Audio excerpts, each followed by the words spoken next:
Shalom, saudara dalam Tuhan, puji nama Tuhan, jumpa lagi dengan saya di kesempatan ini. Saudara dalam Tuhan, ya Mas Gondong memberikan pelajaran penting bagi umat Islam yang masih intoleran.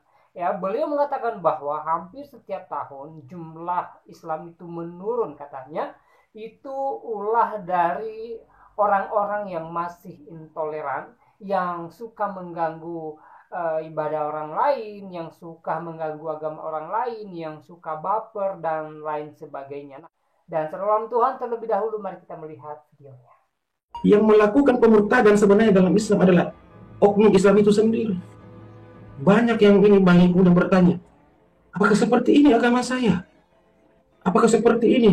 Rasa kerusuk, penuh kebencian, sedikit-sedikit marah, sedikit-sedikit baper, orang yang beribadah dilarang. Orang bertanya. Itu menyebabkan, itu yang saya katakan tadi Bang, jumlah Islam di Indonesia sebenarnya semakin berkurang setiap tahun. Umat Islam lebih banyak berpindah agama, terutama menjadi Kristen. Itu saya pas buat video tadi saya mengatakan, yang membuat umat Islam itu keluar dari Islam bukan pendeta, bukan abang, bukan apologet, bukan perilaku umat Islam sendiri.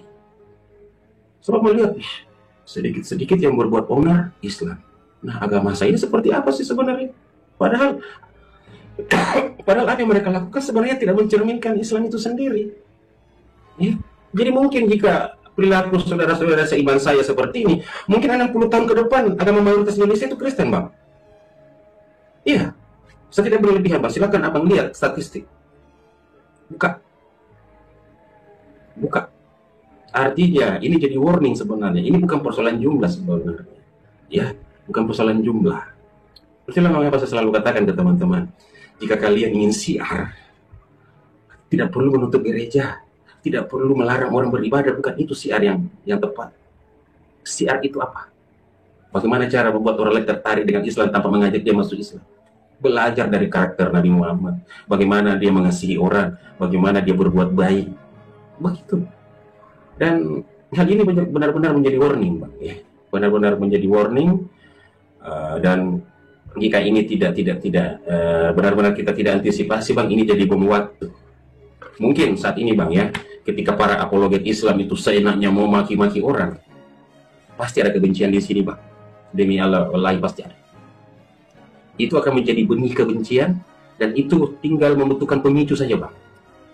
Ini bisa jadi bom waktu, api dalam sekam.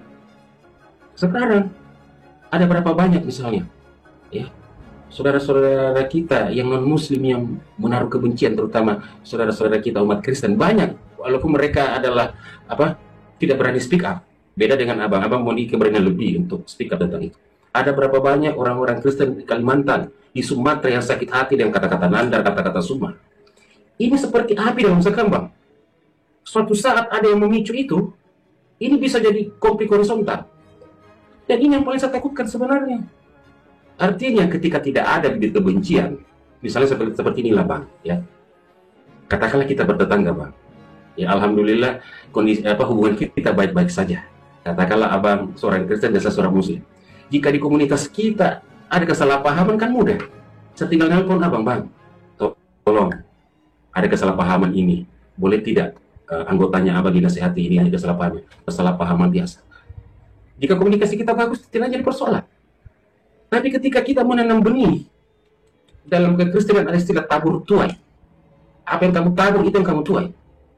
Ini sebenarnya orang-orang seperti nandar, sumah lagi menabur badai. Lagi menanam bibit-bibit badai. Ini tinggal butuh pemicu, Bang. Kebencian itu sudah ada di sini. Ya, kebencian itu sudah mereka tanam setiap hari.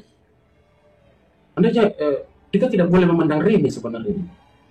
Ya, sudah ada berapa juta non-muslim, terutama saudara-saudara kita umat Kristen yang benci dengan Islam hanya karena perlakuan orang-orang seperti nandar, yang setiap hari tidak bosan memaki-maki Alkitab.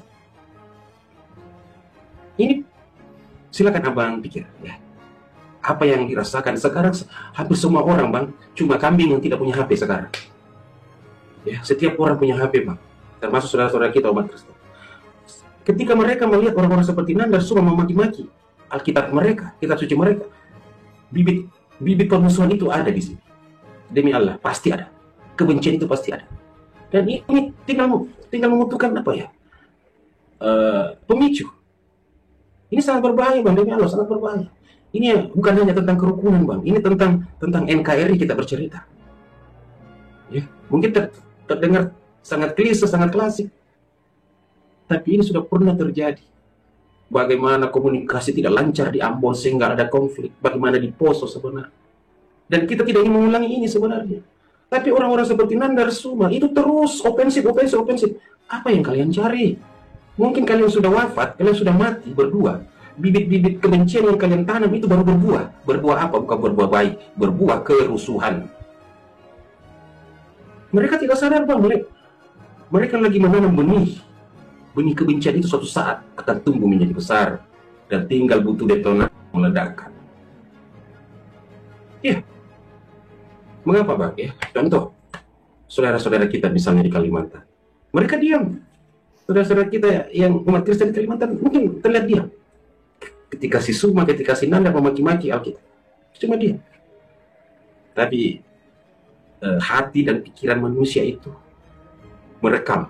Oh iya ya, ternyata begini cara orang Islam memperlakukan kami. Begitu hina sekali kami di mata mereka. Padahal cuma Nanda yang melakukan itu. Dan tentu saja saya atau abang tidak punya waktu dan kesempatan untuk menjelaskan kepada mereka bahwa ini sebenarnya bukan mewakili ajaran Islam. Itu hanya perkataan mereka, asumsi mereka. Ini sangat berbahaya Bang, demi Allah. Itulah mengapa saya selalu walaupun dampaknya kecil, tapi saya harus berkontribusi untuk itu. Untuk mengatakan bahwa apa yang dilakukan Nanda, dilakukan Suma itu tidak mewakili kami umat secara keseluruhan. Ini menakutkan Bang, demi Allah, menakutkan. Sangat menakutkan. Tidak ada hal yang lebih berbahaya ketika konflik itu dipicu oleh hal seperti itu. Ya, jadi saya biasa dalam kondisi setengah putus asa berkata seperti ini, Pak. Andai saja saya memiliki otoritas, saya akan memperlakukan orang-orang itu seperti teroris yang harus ditangkap dan dibawa ke Nusa Kambangan. Lebih baik memotong itu daripada membiarkan mereka terus berbuat itu. Mungkin mereka sudah mati Bang, suatu saat. Tapi bibit yang mereka tanam itu baru berbuah. Ya, baru berbuah dalam artian ketika seseorang dihinakan kitab sucinya Bang, dihinakan agamanya, itu kan tertanam. Tidak akan lupa iman Bang. Walaupun mungkin dia tidak pernah ke gereja, tidak pernah beribadah. Samalah dengan Muslim. Sedikit-sedikit walaupun tetap ada imannya sedikit. Itu tetap akan terekam Bang.